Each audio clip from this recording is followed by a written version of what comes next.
Welcome to Samba Samba. Enjoy the video. You begin by installing the Chrome Speed extension and preparing your browser. First, confirm Chrome is up to date and you're signed into your profile so settings persist. Once done, open Chrome, / extensions and enable developer mode only if manual install is required. Otherwise, use the Web Store install button.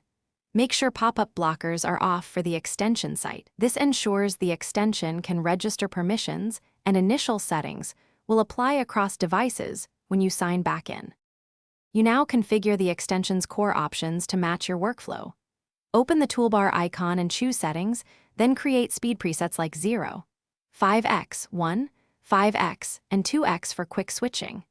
Once done, define per site rules so certain domains always use a preferred speed. This prevents repetitive adjustments. Make sure to assign keyboard shortcuts in the extension's keyboard shortcuts pane for instant control. Tweak the overlay opacity and hotkey behavior so on-screen indicators don't block important page elements. You're in the final steps. Apply a speed preset, test playback, and verify responsiveness.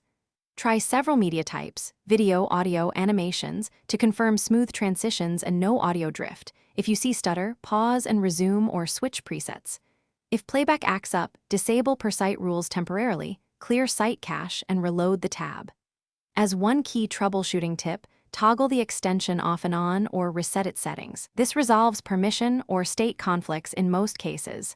Retest to confirm stability. Thanks for watching. Consider subscribing if we helped you.